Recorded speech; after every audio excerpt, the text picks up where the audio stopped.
ഈ വിഷയം എന്തായാലും നിങ്ങൾക്ക് അറിയായിരിക്കും, ഞാനത് പ്രത്യേകിച്ച് എടുത്ത് പറയുന്നില്ല. ഇതിന് മുന്നേ ഇതുപോലത്തെ സിമിലർ ആയിട്ടുള്ള പ്രോബ്ലംസ് നടന്നിട്ടുണ്ട്. അവർ ആരുടെങ്കിലും ഇത് ഷെയർ ചെയ്തിട്ടുണ്ടായിരിക്കും. അപ്പോൾ ഈ കുട്ടിയുടെ കാര്യത്തിലേക്ക് ഫ്രണ്ട്സിൻ്റെ അടുത്തൊക്കെ ഷെയർ ചെയ്തു, പിന്നെ വീട്ടുകാരെ നമുക്ക് വിടാം. ഇപ്പോഴത്തെ തലമുറയിൽപ്പെട്ട ആൾക്കാർ ഉൾപ്പെടെ പലരും കല്യാണം കഴിഞ്ഞ് കഴിഞ്ഞാൽ ഹസ്ബൻഡിന്റെ കൂടെ നിൽക്കണം, എന്ത് ചെയ്താലും സഹിച്ച് നിൽക്കണം എന്നൊക്കെ പറയുന്ന ആൾക്കാർ ഇപ്പോഴും ഉണ്ട്. എന്നാൽ നേരെ തിരിച്ചു പോകണം കേട്ടോ, മാറ്റം വന്നിട്ടുണ്ട്. പഴയ തലമുറയിലൊക്കെ ഭയങ്കര പാടാണ്, കാരണം അതിന് ഫിനാൻഷ്യൽ സ്റ്റെബിലിറ്റി ഒരു വലിയ പ്രശ്നം വരാമെന്നൊക്കെ. ഇപ്പോഴും സെൽഫ് സഫീഷ്യൻ്റ് ആയിട്ടുള്ള പെണ്ണുങ്ങൾ ഒരുപാട് ഉള്ളതുകൊണ്ട്, അല്ലെങ്കിൽ സ്ത്രീകൾ അങ്ങനെ ഒരുപാട് ഉള്ളതുകൊണ്ട് അതിലൊരു മാറ്റം വന്നിട്ടുണ്ട്.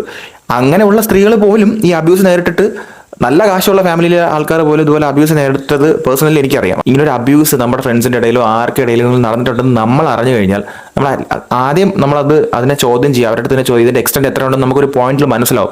ചിലപ്പോൾ നമുക്ക് ഈ അബ്യൂസ് ചെയ്യപ്പെട്ട വ്യക്തിനെയും അബ്യൂസ് ചെയ്ത ആളിനെ നമുക്ക് പേഴ്സണലി അറിയുന്ന ആൾക്കാരായിരിക്കാം. ഒരാളെ ഭയങ്കര ഭീകരമായിട്ട് നമ്മൾ ഇങ്ങനെ അബ്യൂസ് ചെയ്യുന്നുണ്ടോ എന്നൊക്കെ നമുക്ക് മനസ്സിലാക്കി കഴിഞ്ഞാൽ നമ്മൾ ഇത് കേട്ടിട്ടുണ്ടെങ്കിൽ മറച്ചു വെക്കരുത്. നമ്മൾ അറ്റ്ലീസ്റ്റ് ഹെൽപ്പ് ലൈനിലോ അല്ലെങ്കിൽ പോലീസിൻ്റെ അടുത്തെങ്കിലും നമ്മൾ പറയാൻ ശ്രമിക്കുക, അല്ലെങ്കിൽ 4 പേർക്ക് ഷെയർ ചെയ്യുക. ഈ അബ്യൂസ് കിട്ടുന്ന ആൾക്ക് മാക്സിമം അവർക്ക് പറ്റുന്ന കാര്യം എന്ന് പറഞ്ഞു കഴിഞ്ഞാൽ ഇതിൽ നിന്ന് എസ്കേപ്പ് ആവാൻ ശ്രമിക്കുക.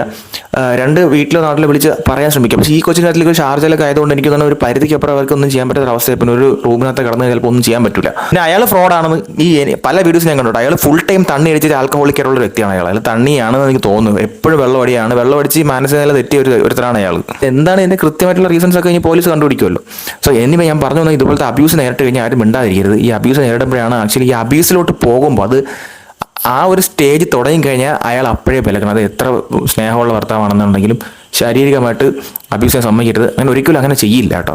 നമ്മൾ ആരെയും അത്രയും സ്നേഹമുള്ളൊരു വ്യക്തിയാണെങ്കിൽ നമ്മൾ അവരെ ഉപദ്രവിക്കാൻ, നമുക്ക് എത്ര ദേഷ്യം വന്നാലും നമ്മൾ ചുവരെല്ലാം ഇടിച്ച് തീർക്കുകയുള്ളൂ. അല്ല, ഒരിക്കലും നമ്മൾ അയാളെ വേദനിപ്പിക്കാൻ ശ്രമിക്കില്ല. ചില സമയങ്ങളിലൊക്കെ ഇപ്പോൾ കൈവിട്ട് നമ്മൾ ഒരടിയോ എന്തെങ്കിലുമൊക്കെ നമ്മൾ ദേഷ്യം വന്ന് ഇങ്ങനെ കാക്കുമ്പോൾ കൊണ്ടാൽ ആയി, അതുപോലും ചെയ്തോണെന്നാണ് ഞാൻ പറയുന്നത്. പക്ഷെ അങ്ങനെ അല്ലാതെ പക്ഷെ ഒരിക്കലും ഒരാൾ ക്രൂരമായിട്ട് മർദ്ദിക്കാൻ ശ്രമിക്കില്ല. അപ്പം അങ്ങനെ ചെയ്യുന്നവരെ ഒരിക്കലും ഇതുപോലെ മിണ്ടാതിരിക്കരുത്.